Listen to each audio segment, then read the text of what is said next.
What's crackin', folks? Tonight, we flex our fate in a world-bending tournament of powers, swords, and axes, tattoos, and loincloths. Welcome back to another matchup from Who Would Win Masters.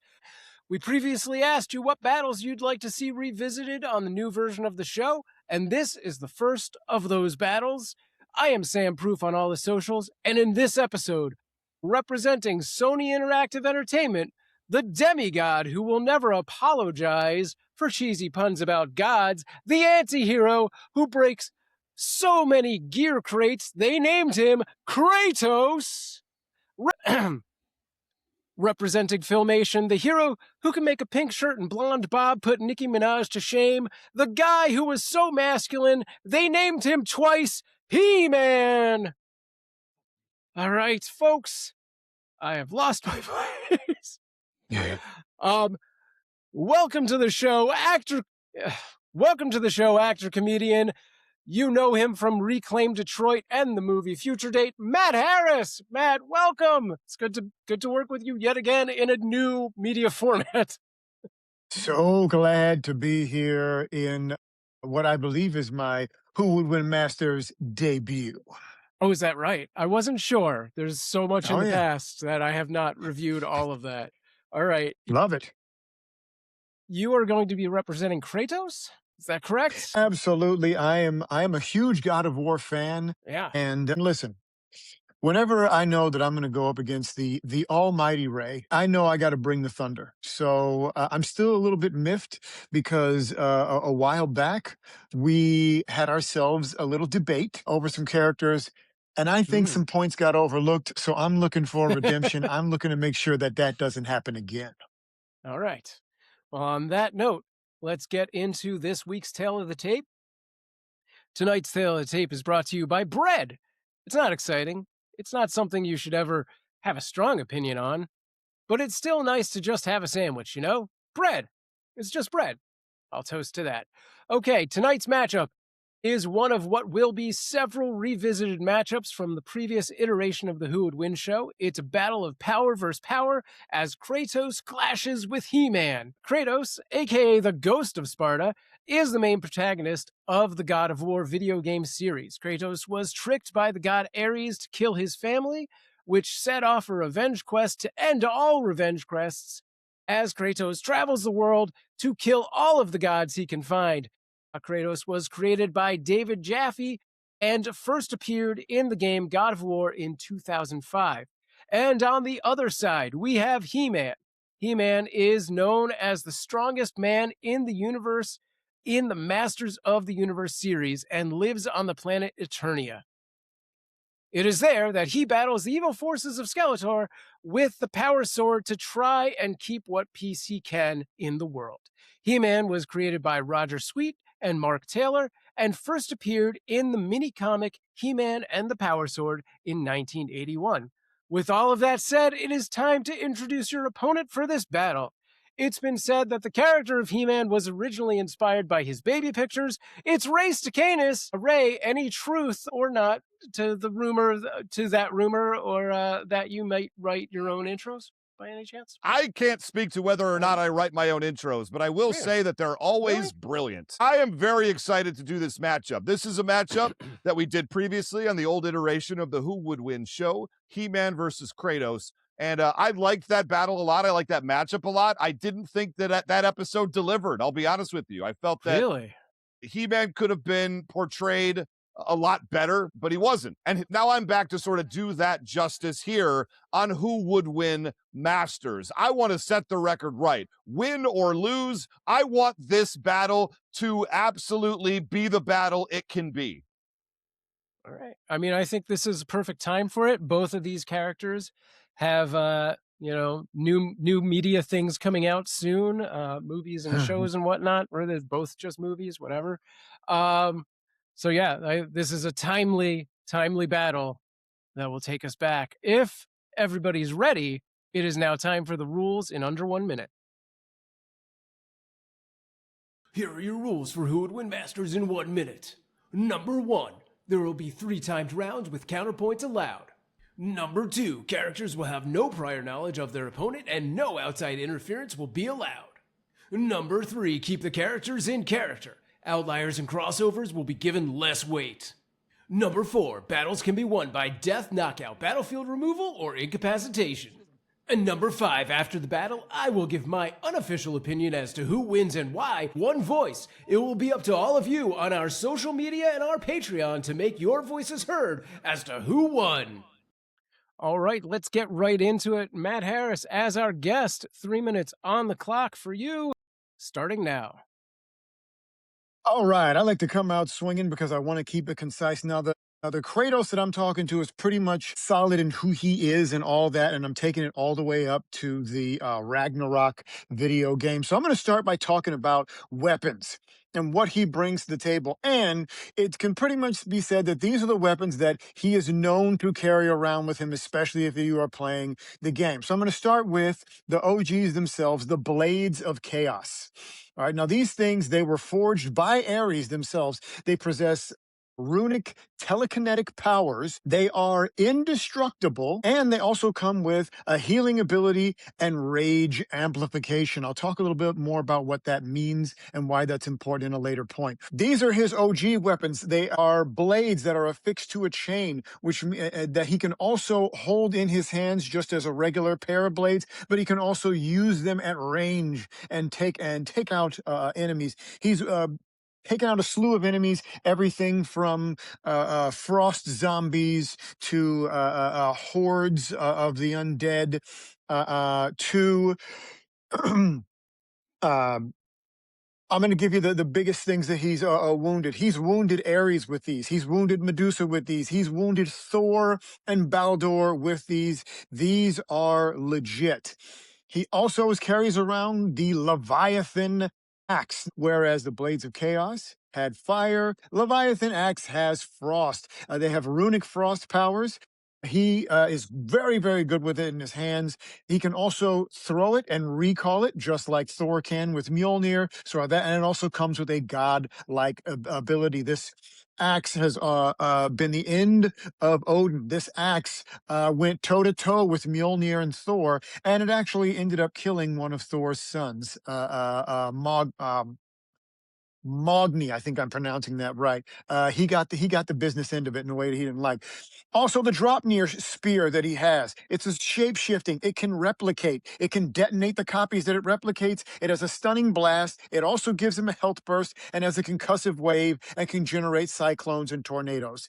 He also is known to carry around a lot of shields, but generally, he can have just about any shield. I'm going to focus on the Guardian Shield, the one that his wife gave him, which is completely durable, can defend and parry an attack from just about anywhere. 30 seconds remaining. He is a master of all these weapons that are listed. And they also come with runes that give them special powers, regardless of what the power. Kratos is bringing the thunder. That's my point number 1.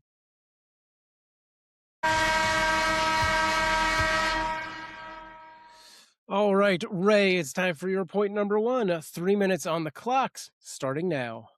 You know, I wasn't going to use this point until point number 2, but since you started with the gear, I'm going to call an audible here and throw it deep, and I'm going to go with the power sword.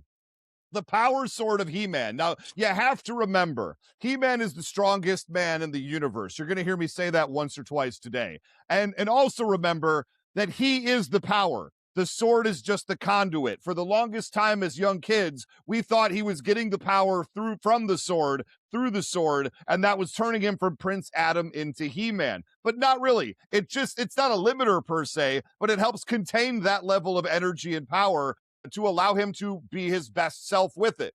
Seemingly, he can summon his sword whenever he wants to from anywhere. You don't see Prince Adam carrying it around, but once he's ready, and he's got that sword in his hand.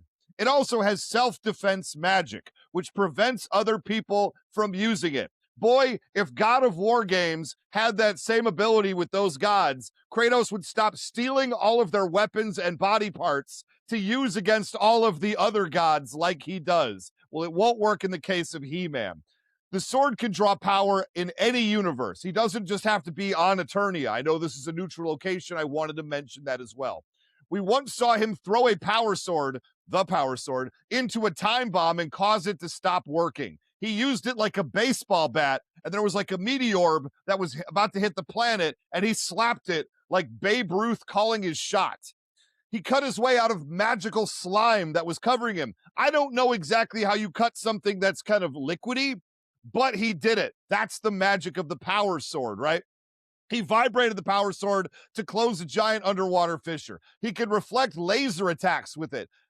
He also cut magical chains that Superman himself could not break. I remember Kratos has his weapons on chains, and they are unbreakable. Perhaps that He-Man and the Power Sword is the one person who could actually separate Kratos from his weapons, thus disarming him. But not only that, he has some sort of weather control where he can create storms and lightning. And I keep reading online, theory hammering, that Kratos' big weakness is, in fact, lightning. Anybody who snuck up on Kratos and hit him with some sort of major lightning attack was able to put him down for a certain period of time. It seems to be the go-to in the God of War universe as what it takes to defeat Kratos, but it also could shoot enemy beams. He used it once to immobilize Hordak, who's extremely powerful. He tagged a flying Mosquitor with it.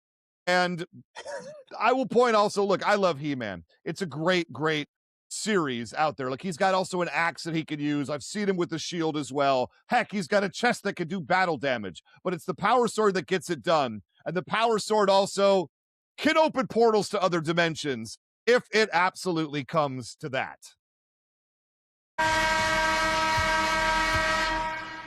All right, Matt, as our guest, you will have a 1-minute rebuttal. Your counterpoint, 60 seconds, starts now. I love He-Man and I love the power sword. I think it is a great weapon, and it's a very good point that, yes, He-Man is the power, the sword is the conduit. Although I am going to say something that that sword has been broken in some of the canons before. Now, I'm going to give you a little bit of pushback also on the idea that he can seemingly conjure it from everywhere, because we have seen Prince Adam not be able to get to that sword in some of the cartoons, and that has caused some issue for the change to happen. Not to say that it completely throws it out, but it's worth mentioning. Also, yes, Kratos has beaten some of his enemies so bad that he's also taken their enemies and beaten them with it. I think that's a point for him. I don't think he would even want to try that, though, because he's got such an arsenal of his own. All of the weapons that he has are God-killing weapons, and they have been tested. Yes, He-Man has smacked meteors, and I mean, if you're going to bring up him killing the Mosquitor, oh my gosh, I mean that. Why? I do want to take a point here and just say, I didn't mention off the top, I am focusing on the DC Comics He-Man. There's a lot more meat in there than the cartoon show. It's not that the cartoon show won't get maybe a reference here and there. Part of my point number 3 brings up some silliness from the cartoon, but I don't think that that's necessarily the best representation of that character to focus on the cartoon, where he's either completely incapable of anything or literally pushing the moon out of the sky. I think that it's just a little too, it's not quite as grounded, I would say, as the DC comic series. Fair enough. Fair enough. As grounded as Before you He-Man start gets. using that as more points, we're going to move on. This was a great starting point. No, great starting point. We heard a lot about the weapons. I really like the question of, can the power sword break the chains, the unbreakable chains of the Blades of Chaos? We might have to make a video on that subject in the future ourselves on the Discord. But right now, it's time for a break. We'll be right back.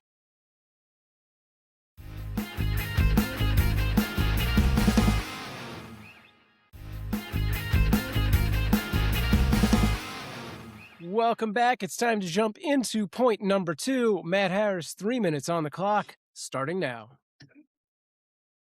Okay, point number 2, I want to talk about the abilities, some general abilities that Kratos is walking around with. Now, Kratos is in fact a demigod. He is, he finds out an illegitimate son of Zeus. So what does that give him?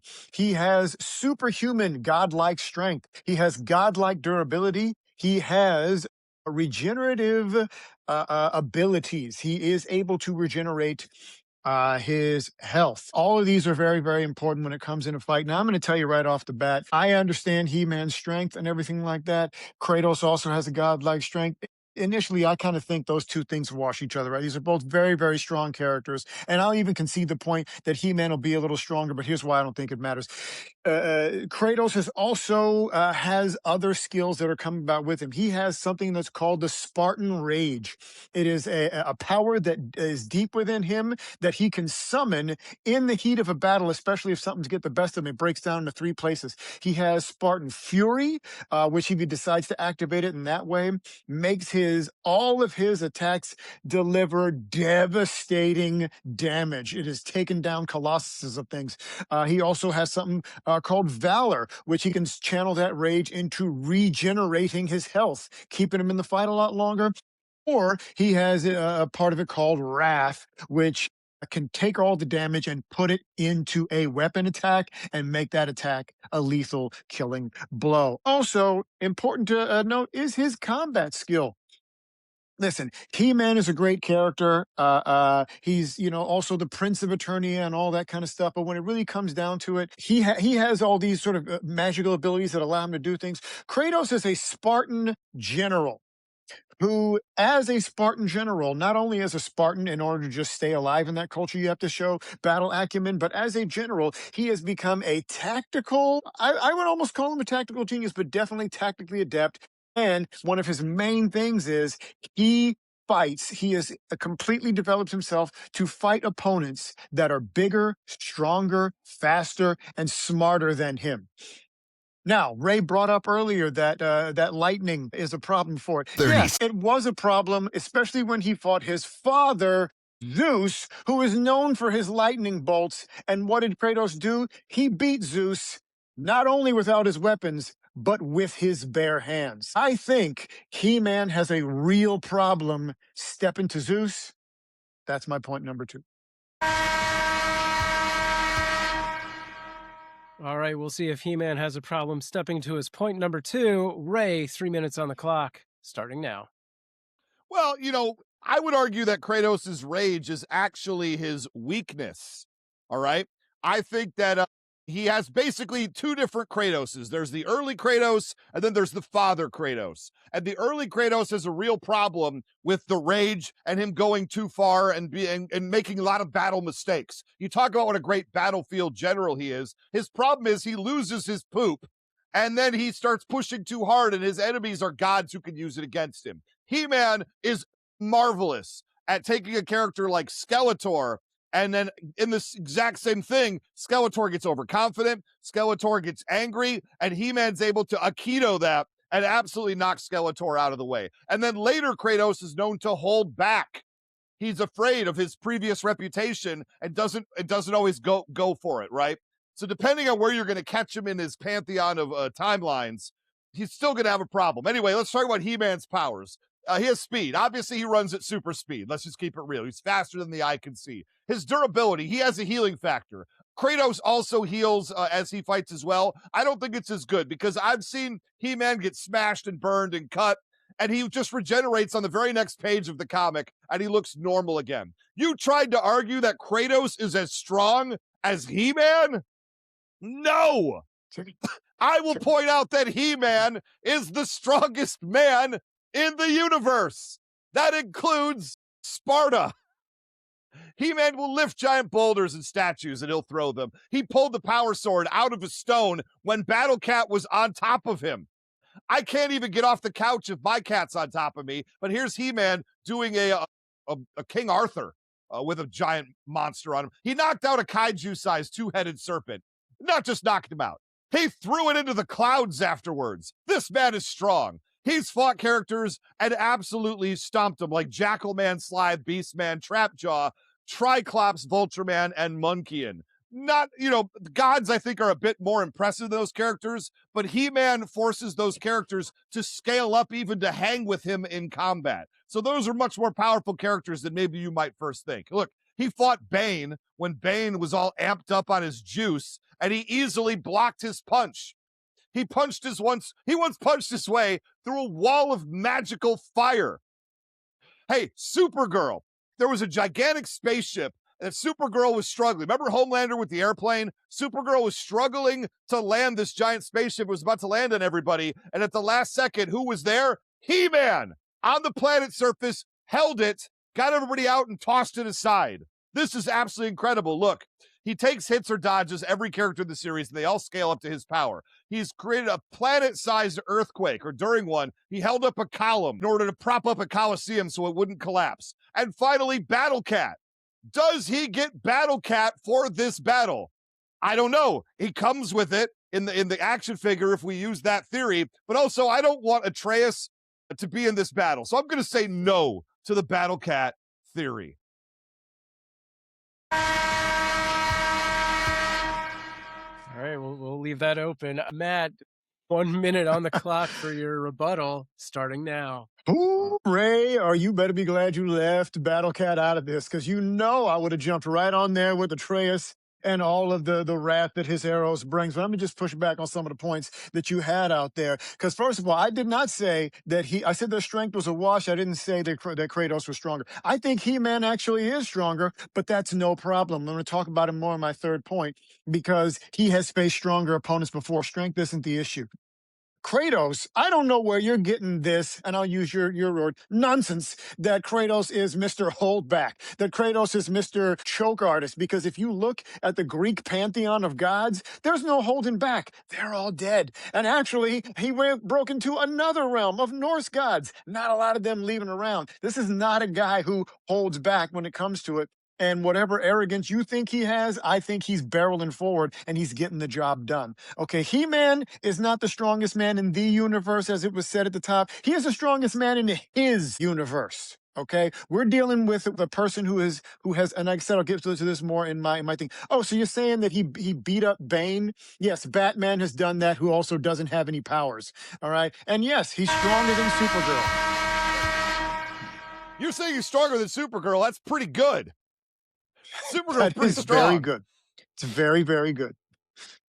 All right, really good second points. A lot of a lot of information about the strengths and the abilities, and not a lot of cat. Sorry, but we'll find out more after this break.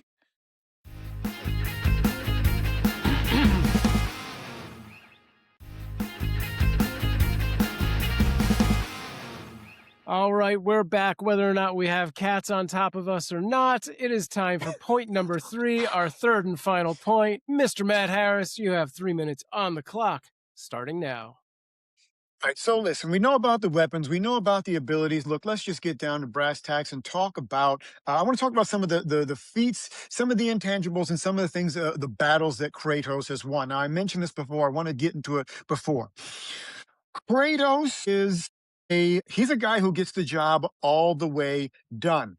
All right. He started out as being this sort of barbaric, Spartan warlord who was tricked into killing his family. And by the end of the series, he's gotten his revenge on not just the god of war, the entire Greek pantheon of gods. And let's look at that. You talk about He-Man's speed.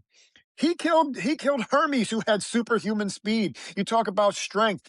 He went through Hercules, who was known to be one of the strongest people in that thing. And that's not even it. Hercules is just another demigod. He went toe to toe with Kronos, the Titan. Yes, his grandpappy, who Kratos was no bigger than an ant. He went to go get stomped. He was able to power lift that thing away. His strength cannot be questioned, nor can his durability.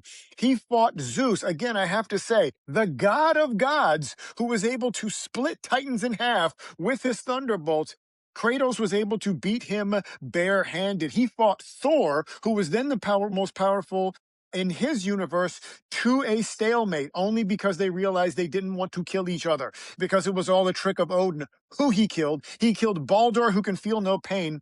He killed Heimdall, who was prescient, who could see the moves that he was going to do before he could even do them. He found a way to do that. Now, something I know about He-Man, there is a lineage of He-Man being stripped of power before. It was said on He-Man's wiki that if he receives too much damage, or if he burns himself out too much, he can revert back to Prince Adam for a small amount of time. I think going against Kratos, the God Slayer himself, he's going to find himself having to exert a lot of power. He's going to see this isn't like the regular rogues gallery of people that he's been through. He's going to see this is a guy who does not stop until you are dead. He finds a way. He doesn't just whack you with the sword and try to get you. He climbs up. He finds a way. He's climbed inside of beasts and bursts out of them. 30 seconds He's remaining. cut ankles. He's done everything that he knows to do. He's taken out the Valkyrie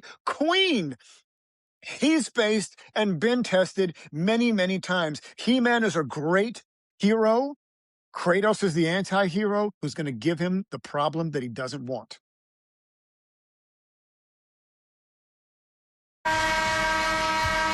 All right, Ray, 3 minutes on the clock for your third and final point, starting now.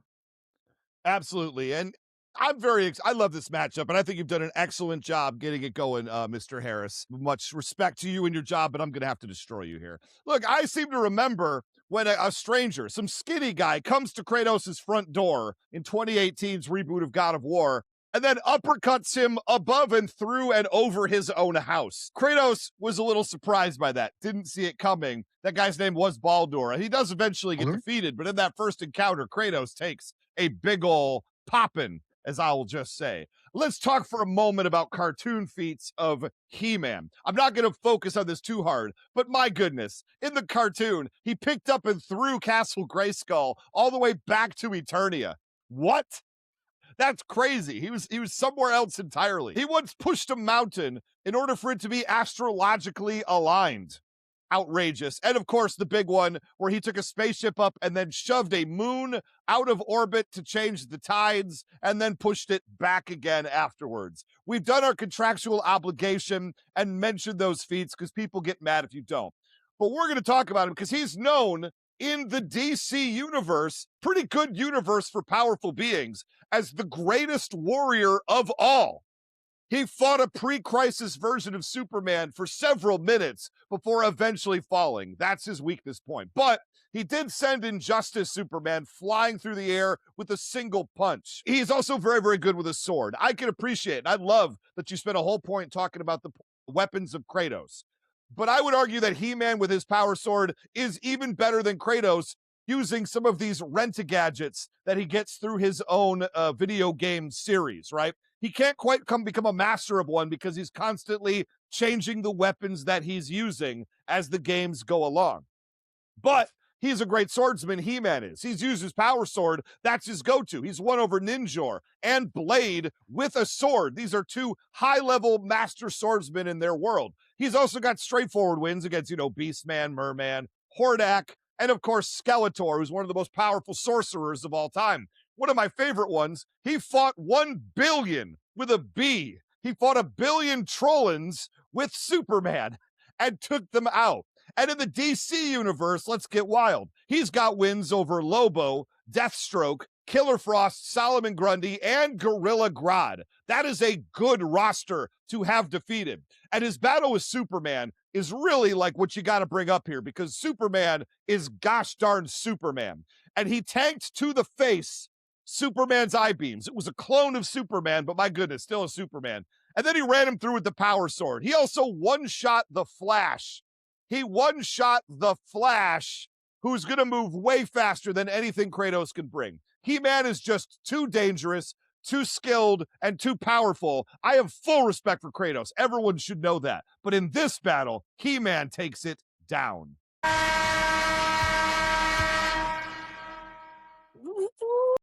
All right, Matt, it is time for your third and final counterpoint. 1 minute on the clock, starting now. Okay, listen. He-Man, great fighter. I am never going to take that away from him, but this is really the final point that I need to make, and there really doesn't need to be much to be said about this. Yes, he's fought his way through some of the DC pantheon, but a lot of them are echoes of the gods that Kratos has fought. And not only gods, we're talking creatures. I mentioned briefly the Valkyrie Queen. This is a being that can fly, that can use energy beams, and that can use weapons. Kratos took out a whole league of Valkyries before he got to her and was able to take her out. You talk about the one shot in the Flash. Yeah, he used the Blades of Chaos and actually cut off Hermes' feet. And with or without weapons.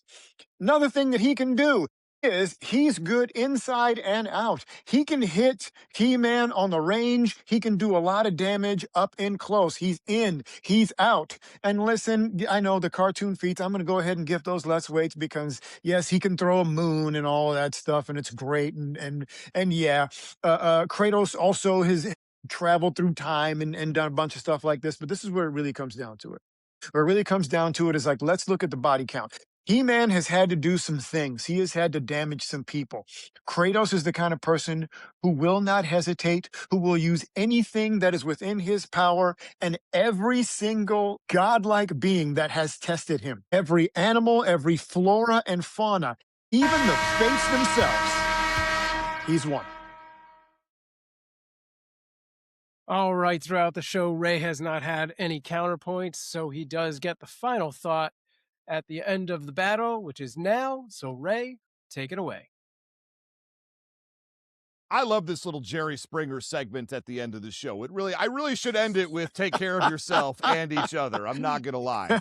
So here's the story. I got such respect for Kratos. The thing about Kratos, though, is that he fights gods. And you have to do a certain translation of what does that mean one-to-one to the most powerful DC Comics characters like Superman, Supergirl, Lobo, and that whole crowd. And I think they hang pretty well with those characters. But you're not going to bang on Kratos for, his strength, his power, his endurance, and all of the above. He's obviously very strong like that. But he is fighting gods, right? And gods are sort of his whole thing that he's there to kill. After he got tricked by Ares to kill his family, he has a certain rage towards gods that he's not necessarily going to have towards He-Man, a fellow mortal who he will probably have some patience with, I would argue. He does like to rip people apart, though. But He-Man is, and I don't know if I mentioned this, the strongest man in the universe, with the ability to create portals, with the ability to throw people a county away at a moment's notice.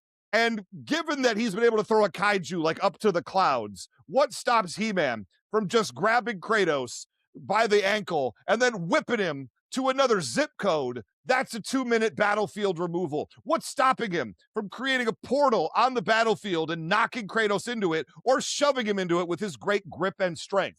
At the end of the day, what's stopping He-Man from cutting the chains of Olympus or whatever they're called from Kratos' body to disarm him and then putting him in a wrist lock of some kind and incapacitating him for 2 minutes? He's stronger. He's a better fighter. He's definitely got the healing factor to hang with Kratos. And I don't think at the end of the day, given that Kratos has lost so many times, he's been trapped by webs from the Sorceress Sisters and transported across to another group.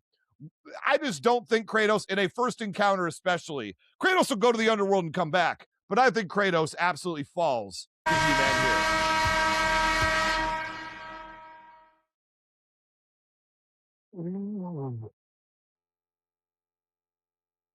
Oh man, this is going to be intense. This has been some amazing points made from both sides. Yeah, I've got my work ahead of me to figure out who I think did this. We'll see what everyone else says, but I will be right back with my decision after this.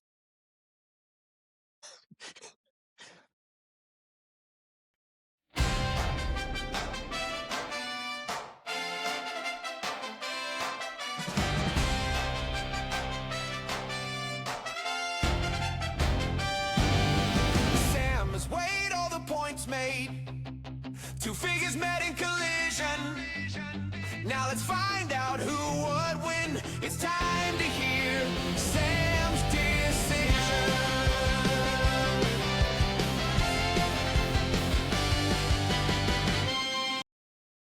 All right, gentlemen, this was an amazing battle. Going into this, I honestly had no idea what to expect and like no preconceived notions of who might win. You both made amazing points and just this was fascinating.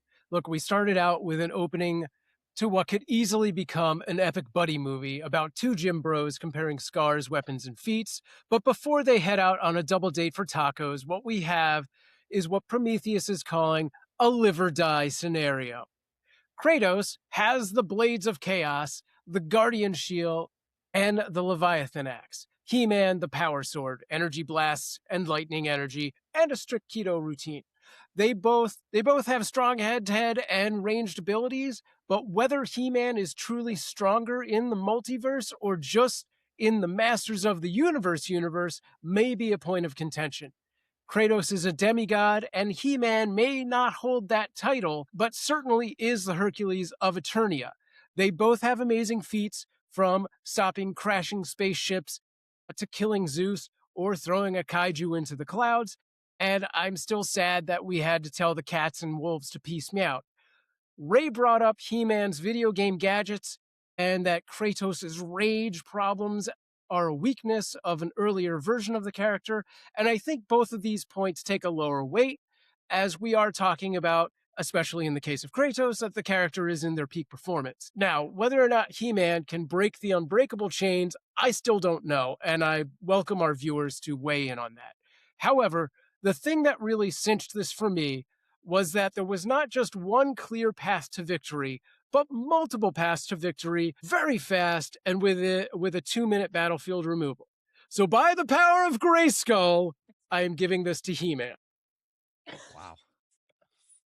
Wow, indeed. I'll be honest, when you started talking, I had no idea which way we were going to go. I think the people have This could be very, very close. spirited opinions on this, both Yeah. directions. And I'm ecstatic to have gotten the victory today with He-Man.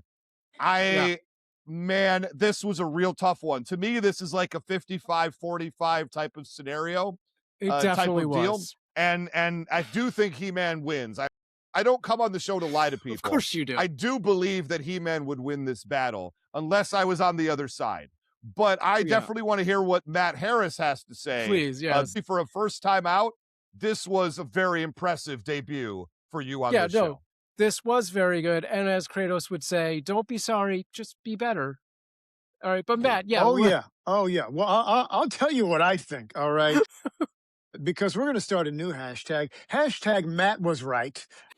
Because you take all of your, he could battlefield remove him, and you blow that up in a balloon and you let that go, because that's where I take that final contention point myself. Listen, I actually, when this started off, and I still go back and forth of like, wow, who really would take someone in this battle? Because I honestly think it's a thing that comes down to what day is it. I think Monday Kratos wins. I think Thursday He-Man wins. I think it's just one of those things that who's catches who on what day. So as much as I do not like to yield any type of defeat, when the other man's arm is raised at the end of it, I may not agree with the judge's decision, but I went the distance.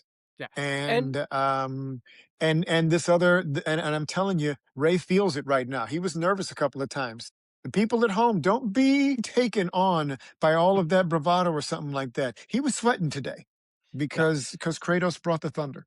Well, and keep in mind that my decision is not the final decision. This does go to a vote to the people. The people and know we will the come truth. back with their voices The heard. people so know the we'll see what truth. happens. Yeah, I think, Ray pointed out that as a first encounter, I think this does go the way I have laid out. But on a second and especially third encounter, I think Kratos could easily take this because he has now learned and, avoids the portal or whatever it is. So it's definitely day to day would change for sure. Yeah. Well, thank you for joining Kratos us. heads, make your voices known. All right. Thank you for joining us. Do you want to tell people where they can find you? You can find me at Trader Joe's, mostly, or Randy's Donuts in the Los Angeles area. But if you're looking for me on the socials, it's Matt Harris Graham on the Instagram. That is the place where I hang mostly virtually. Excellent. All right. Well, hopefully we'll have you back on soon. Ray, any final thoughts? on this battle. Don't let Matthew Harris fool you. I wasn't sweating a single moment of this battle. I knew deep down that I had the best character, the best strategy, and the best talking points. And I knew that at the end of the day, Sam would make the right decision. And I am very happy that he made the decision with me, because that was in fact the right decision. I don't want Matthew Harris to get too big ahead at the end of this. Maybe the people will bail you out this time. I'm not convinced that they will, but I do think it will be a heck of a back and forth on our Patreon, patreon.com/who-would-win-masters. We want to get all you folks out there who are members, both free and paid. This is a good one. This is a chance that you can vote, make your voice heard, make the decision as to ultimately who did win this battle. And these comments, I think, are going to be hot fire when we come time to do the wrap up next week. All right. And yeah, we will be back with the wrap up, revealing your votes, reading your comments straight from the Discord and socials, and we'll see which pair of flexing muscles is your team. Keep the fight going with Who Would Win Masters on Discord.